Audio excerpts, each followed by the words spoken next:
Pernah nggak sih Anda lihat ada proyek besar yang kelihatannya keren banget, solusinya cemerlang, tapi gagal total? Sering banget, masalahnya itu bukan di jawaban yang kita kasih, tapi di pertanyaan yang kita ajukan dari awal. Di dunia bisnis, kita tuh kayak punya obsesi buat nyari solusi. Padahal, hari ini kita mau ngobrolin sesuatu yang jauh lebih fundamental dan, jujur aja, bahaya banget. Yaitu masalah yang definisinya kabur. Ini kayak fondasi rumah yang rapuh, yang bisa bikin semuanya runtuh. Nah, ini dia intinya. Kegagalan itu seringnya udah diprogram dari awal banget. Tepatnya pas kita bilang, masalah kita itu engagement di media sosial lagi rendah. Itu bukan masalah, itu cuma gejala, kayak demam gitu loh. Akar masalahnya bisa jadi karena konten kita udah nggak relevan, atau mungkin produk kita ngecewain. Kalau kita cuma sibuk ngobatin demamnya, ya kita bakal muter-muter di situ aja, mau sekreatif apapun solusi yang kita tawarkan. Oke, jadi sebahaya apa sih emangnya? Ini bukan cuma soal buang-buang waktu dan uang loh, ini jauh lebih dalam dari itu. Ini soal membangun sesuatu di atas fondasi yang goyang, yang bisa meracuni seluruh bisnis Anda. Yuk kita lihat lebih dalam lagi. Coba deh pikirin gini, cerita bisnis itu bukan sekedar bahan marketing. Cerita itu ya cara kita ngomongin visi kita, nilai-nilai kita, dan tujuan kita ke seluruh dunia. Cerita itu punya kekuatan buat menggerakkan pasar, membakar semangat tim, dan membangun loyalitas pelanggan. Nah, karena kekuatannya gede banget, maka fondasinya, yaitu masalah yang mau kita selesaikan, wajib hukumnya buat kokoh dan jelas. Kalau enggak, ya siap-siap aja, seluruh bangunan narasi kita bisa ambruk. Dan di slide ini kelihatan banget bedanya. Coba lihat deh, ada dua jalan yang beda banget kan? Kalau masalahnya jernih, kita jadi punya panduan buat nemuin solusi yang tepat sasaran. Ujung-ujungnya, kepercayaan publik kebangun, dampaknya pun positif. Sebaliknya, kalau masalahnya kabur, kita malah kesasar ke solusi yang salah, yang bisa cepat banget berubah jadi krisis kepercayaan dan ninggalin dampak negatif. Ini benar-benar pilihan antara membangun atau menghancurkan. Oke, sekarang kita naikin lagi levelnya. Soalnya, di balik kekuatan cerita yang luar biasa itu, ada risiko dan tanggung jawab yang sama besarnya. Kalau kita abai sama hal ini, itu bukan lagi sekedar kesalahan strategi, tapi bisa dibilang kegagalan kepemimpinan. Gini deh, setiap pemimpin hebat itu pasti pencerita yang hebat juga. Mereka pakai cerita buat menerjemahkan data dan strategi yang rumit jadi sebuah visi yang bisa dipahami dan ngebakar semangat semua orang. Mereka nggak bisa cuma bilang, pokoknya ikut saya.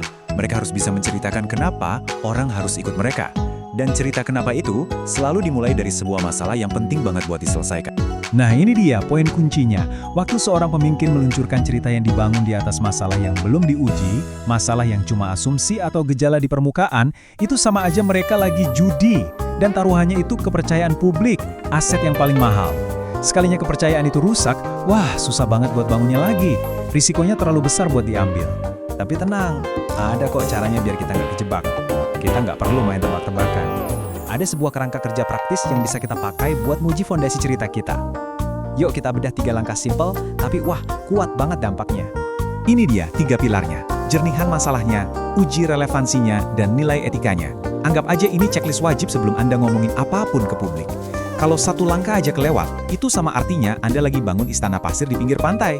Keren kelihatannya, tapi sekali kena ombak, ya udah, ambyar. Yang pertama, jernihkan. Ingatkan, gejala itu kayak demam, masalah sebenarnya itu infeksinya. Nah, teknik 5 Whys yang dipopulerkan Toyota ini efektif banget. Misalnya, masalah awalnya penjualan kita turun. Langsung tanya, kenapa? Mungkin karena pelanggan nggak loyal. Kenapa lagi? Mungkin karena pengalaman setelah beli itu jelek. Terus saja tanya kenapa sampai Anda nemuin akar masalah yang sesungguhnya. Nah, itulah masalah yang pantas buat diceritain. Oke, yang kedua, uji relevansinya.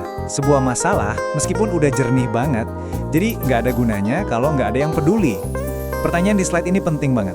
Apakah masalah yang Anda angkat ini beneran nyambung sama audiens Anda? Apakah ini sesuatu yang bikin mereka kepikiran? Kalau cerita Anda nggak terhubung sama nilai-nilai mereka, ya cerita itu cuma bakal jadi angin lalu. Dan yang ketiga, ini nih yang sering banget kelewat padahal paling krusial, etika. Setiap cerita yang kita sampaikan itu punya konsekuensi. Langkah ini adalah soal kita berhenti sejenak dan nanya ke diri sendiri. Apa ya tanggung jawab moral kita di sini? Apa dampak nyata dari narasi yang akan kita bangun ini? Prinsip etis yang pertama itu paling dasar, paling fundamental, mirip sumpah dokter gitu. Jangan merugikan. Apakah cerita Anda, sengaja atau enggak, bisa menyebabkan kerugian buat individu, komunitas, atau kelompok tertentu? Ini adalah garis batas yang sama sekali nggak boleh dilewati. Titik. Yang kedua ini soal memberikan suara dan rasa hormat. Daripada kita sok jadi pahlawan yang menceritakan masalah orang lain, kenapa nggak kita berdayakan mereka untuk menceritakan kisah mereka sendiri? Ini bedanya antara eksploitasi dan pemberdayaan. Percaya deh, cerita yang paling otentik itu datang dari mereka yang ngalamin langsung. Dan yang terakhir, kita harus selalu ingat bahayanya cerita tunggal. Nggak ada satupun narasi yang bisa mewakili kebenaran yang kompleks. Saat kita cuma kasih satu sudut pandang, kita itu lagi buka pintu buat stereotip, buat salah paham. Tanggung jawab etis kita adalah mencari perspektif lain supaya gambaran yang kita sampaikan itu lebih utuh dan lebih jujur.